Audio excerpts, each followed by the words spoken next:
이별가 박목월. 뭐라카노 저편 강기슭에서 니 뭐라카노 바람에 불려서 이승 아니면 저승으로 떠나는 뱃머리에서 나의 목소리도 바람에 날려서 뭐라카노 썩어서 동아밧줄은 사가 내리는데 하직을 말자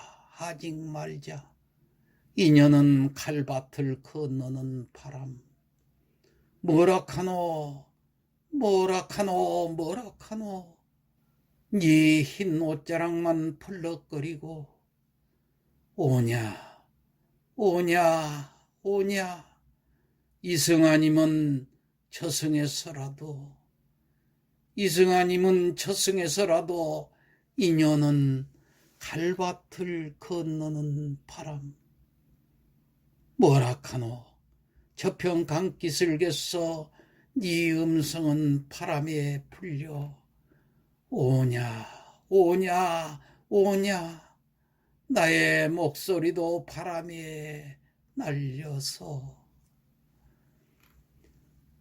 자, 이 작품의 중심을 이루는 시어는 뭐라카노이다. 이 경상도 지역의 방언이지요. 한국 시사의 전통에서 볼 때 특이한 예에 속하는데, 이 시어가 소설의 그 화소처럼 이야기를 끌고 가는 중심축을 이루고 있습니다. 누군가가 강의 그 저편에서 화자에게 말을 건네지만은 바람에 날려서 뭐라고 하는지 잘 들리지를 않습니다. 강 이편의 화자 역시 상대한테 뭐라고 막 외치지만은 그 목소리 또한 확연히 전달되지를 않습니다.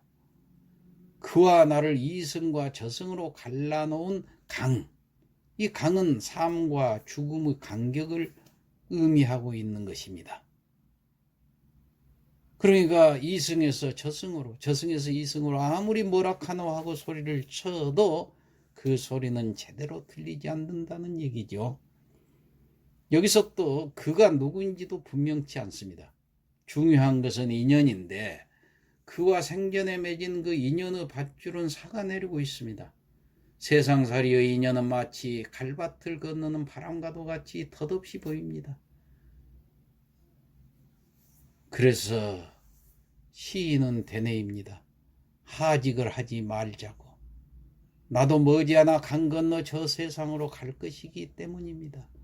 뭘 하는지 자세히 들리지는 않지만은 흰 옷자락을 펄럭이며 서 있는 그가 어서 건너오라고 손짓하는 것으로 여겨져서 나는 그냥 오냐라고 알아들었다는 듯이 대답만 합니다. 왜? 나도 곧 갈 거라는 뜻입니다. 이렇게 요약될 수 있는 이 작품은 다음과 같이 세 단락으로 나눠서 볼 수가 있습니다. 제1단락인 1년에서 4연에서는 피할 수 없는 운명적 변리의 상황을 펼쳐 보이고 있습니다. 강기슭 그 차안과 피안, 곧 이승과 저승으로 하직을 고해야 하는 것은 운명일 수밖에 없는 것 아니냐, 이런 물음이죠. 제2단락인 제5연과 7연에서는 비록 운명적 상황으로 인한 변리일지라도 연을 끊어놓을 수는 없는 것 아니냐, 이런 물음이 둘이라면은, 자, 제3단락인 8연에서 9연에서는 온건한 그 자기 긍정으로 회귀를 해가지고 운명에 순응하면서 이별의 정한을 초국해내고 있는 것이 바로 이 세 번째입니다. 이와 같은 그 세 단락의 구조는 마침내 이별의 정한을 생사를 초국하는 경지까지 끌어올림으로써 서정미학의 정점에 이별의 정한이 놓이게 한 것입니다. 죽음은 사랑과 함께 오랜 옛날부터 가장 널리 노래되어 오는 문학 소재이기도 하지요. 그것은 아마 우리의 삶에서 그것들이 차지하는 비중이 가장 크고 그로 말미암아 우리의 삶이 더욱 깊어지기 때문일 것입니다. 우리들은 알 수 없는 인연의 그 질긴 줄에 이끌려서 자신의 의사와는 전혀 관계없이 타의적으로 주어진 삶을 살아가면서 사랑으로 인해 생의 희열을 느끼기도 하고 이루지 못하는 사랑에 괴로워서 울기도 합니다. 또한 언젠가는 반드시 찾아올 그 죽음에 대한 두려움으로 많은 고통을 받기도 합니다. 이 작품은 바로 죽음을 소재로 해서 죽음을 넘어서는 그 인연과 그리움을 노래하고 있습니다. 지난 시간에 했던 그 하관이 아우의 죽음을 다룬 것에 비해서 이 작품은 누구의 죽음을 말하고 있는지 분명하지는 않습니다. 다만 끊을 수 없는 인연이 매우 강하게 나타나는 것을 보면은 시인의 가족이거나 절친했던 그 친구일 것으로 짐작이 될 뿐입니다. 이 시의 형식적 특징은 먼저 그 화자와 청자를 등장시켜서 대화체로 시상을 전개하고 있다는 점이죠. 즉 모라카노라는 사투리가 제시하는 삶의 본질에 대한 끊임없는 질문과 오냐라는 시어가 제시하는 응답 혹은 수긍의 상황이 작품 전체의 시상과 아주 적절한 조화를 이루고 있다고 하겠습니다.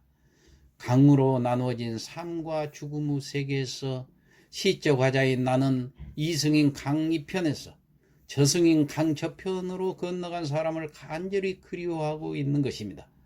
나는 지금 이승 아니면 저승으로 떠나는 뱃머리에 앉아서 저편 강기슭에서 나를 향해 외치는 그의 말을 들으려 하지만은 바람에 불려서 도저히 알아듣지를 못하지요.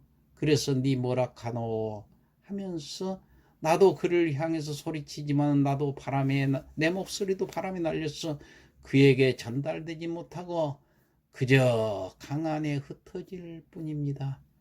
왜냐하면 강이 너무 넓기 때문입니다.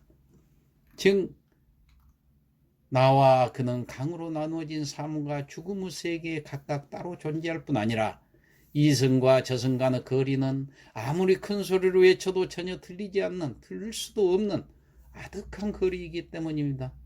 내가 있는 뱃머리는 이승과 저승의 갈림길입니다. 이것은 화자가 죽음을 앞둔 사람이라기보다는 삶과 죽음에 대한 시인의 그 깊은 인식 태도를 뜻하는 것으로 죽음은 언제나 내 안에 있다. 대문 밖이 저승이다라는 그 우리 속담과 아주 상통하는 그 사생관의 반영인 셈입니다. 그의 말을 알아듣지 못하는 애태우는 화자가 모라카노를 되뇌이며 그의 말을 들으려 할 때 그와의 그 이승에서의 인연을 상징하는 동학밧줄은 점차 썩어서 삭아내린다고 했습니다. 그가 이승에 남겼던 삶의 족적은 이제 더 이상 존재하지 않습니다. 그리고 인연 맺었던 나에게까지 그는 잊혀져 가는 것입니다. 그것이 못내 아쉬운 나는 그와의 깊은 인연을 생각하며 하직을 말자고 자기 자신에게 약속을 합니다. 이것은 이승에서 인연을 저승에까지 계속 그 연장하고 싶어 하는 그 안타까운 모습이지요. 그래서 화자는 그와의 인연은 갈밭을 건너는 바람이라고 선언을 합니다. 삶과 죽음 사이의 강이 아무리 드넓다 해도 우리가 맺은 인연의 바람은 그것을 뛰어넘어서 끊임없이 불어가고 또 불어오고 할 것이라는 것을 확신하는 것입니다. 그러니까 바람에 불려서와 바람에 날려서처럼 장애물이 있더라도 그 장애의 이미지로 사용되던 바람이 여기서는 인연의 정도, 그 깊이라고 하겠죠. 이걸 표상하는 것으로 표현하고 있습니다. 자, 이제 끊어질 듯 했던 그와의 인연이 더욱 깊어진 탓으로 마침내 그의 흰 옷자락이 보이게 되고 분명하지 않아도 그의 말이 희미하게 들리게 됩니다. 그래서 나는 오냐 이승 아니면 저승에서라도 다시 만나자고 약속을 하는 것입니다. 이 다짐의 말도 바람에 날려서 그에게 잘 들리지는 않아도 화자는 더욱 큰 소리로 재회의 약속을 하면서 그에 대한 간절한 그리움을 애타게 노래하는 것입니다.